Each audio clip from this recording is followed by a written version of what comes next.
Hello students. So last time हमने metals और minerals और ओर्स के बारे में पढ़ा था, और आज का जो टॉपिक रहेगा that is extraction of metals या फिर मेटलर्जी।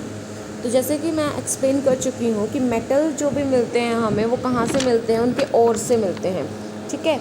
ओर के अंदर क्या होता है, मेटल होता है जो कि या तो नेटिव स्टेट के अंदर होता है या कंपाउंड स्टेट के अंदर होता है, और उसके साथ साथ उसके अंदर कुछ इम्प्योरिटीज़ होती हैं।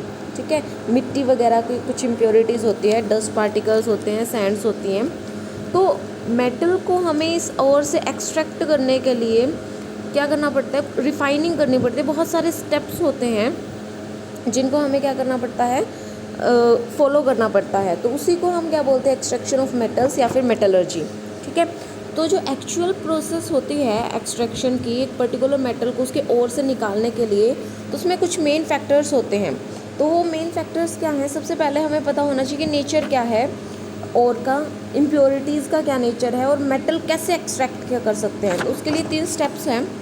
जो फर्स्ट स्टेप है वो है इनरिचमेंट और कंसंट्रेशन ऑफ ओर।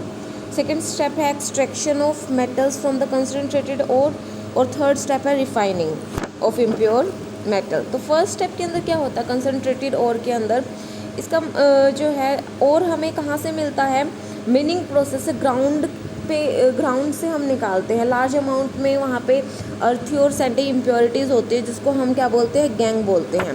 ठीक है।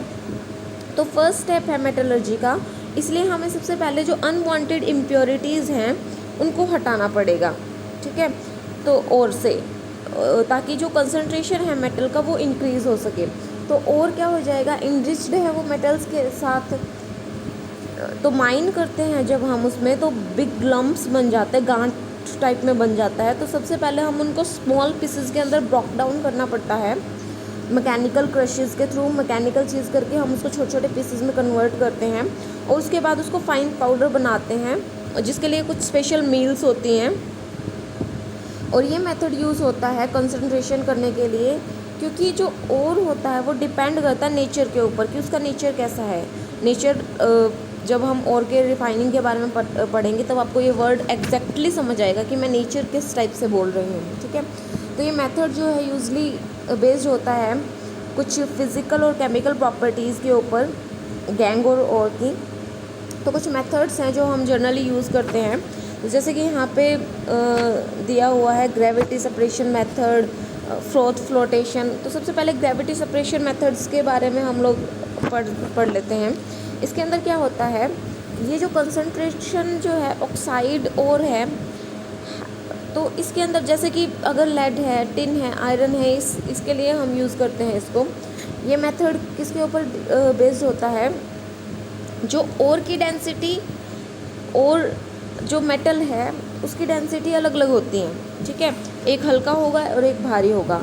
तो पाउडर कर लेते हैं हम पहले ओर को, उसका एक स्पेशल टाइप की ट्यूब होती है, उसके थ्रू हम उसके ऊपर से डालते हैं और पानी को बहा देते हैं। ठीक है। तो बहते हुए पानी में डालते हैं, तो बहते हुए पानी में डालेंगे तो एक चीज़ तो जो हल्की होगी वो बह के चली जाएगी। तो गैंग पार्टिकल क्या होते हैं, वो हल्के होते हैं, तो वो पानी के बहते हुए पानी के साथ वो चले जाएंगे, और जो बाकी का जो मेटल है वो हमें नीचे मिल जाएगा। ठीक है। उसी तरीके से एक फ्रोथ फ्लोटेशन मेथड होता है।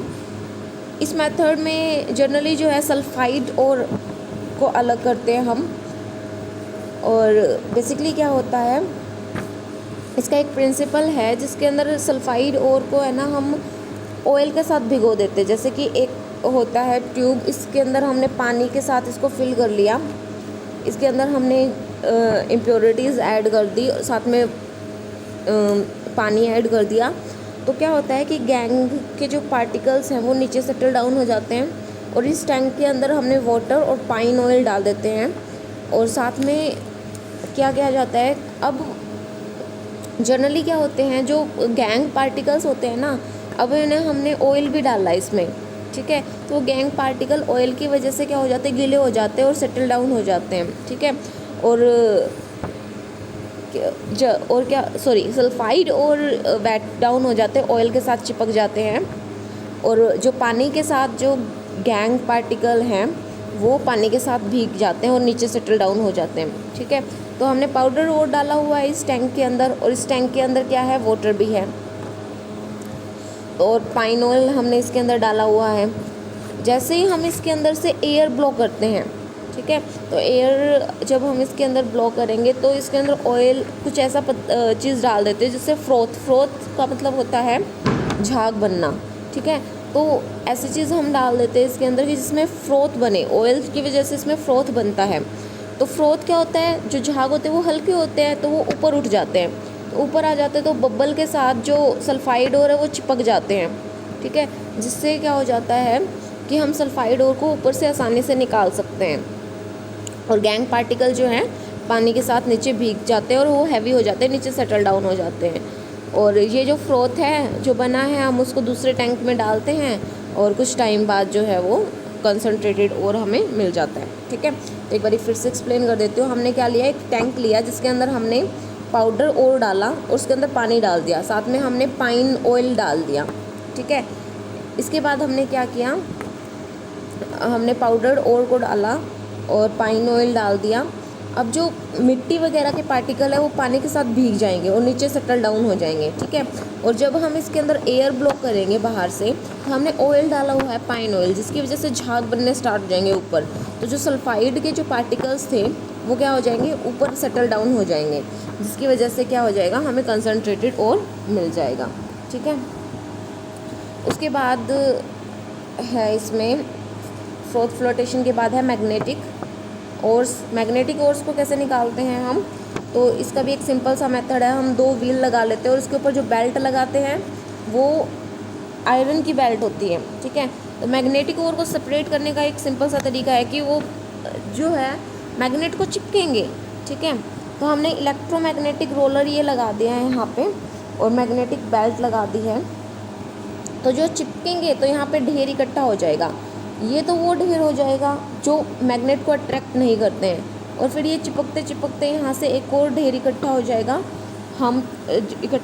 हीप इकट्ठा हो जाएगा, जो कि क्या है, इससे अट्रैक्ट होते हैं, जो पार्टिकल्स अट्रैक्ट होते हैं, ठीक है। इसलिए हम इसको क्या बोलते हैं, इलेक्ट्रोमैग्नेटिक सेपरेशन बोलते हैं, जिससे हम मैग्नेटिक ओर को या फिर मैग्नेटिक इम्प्योरिटीज़ को अलग कर सकते हैं, ठीक है।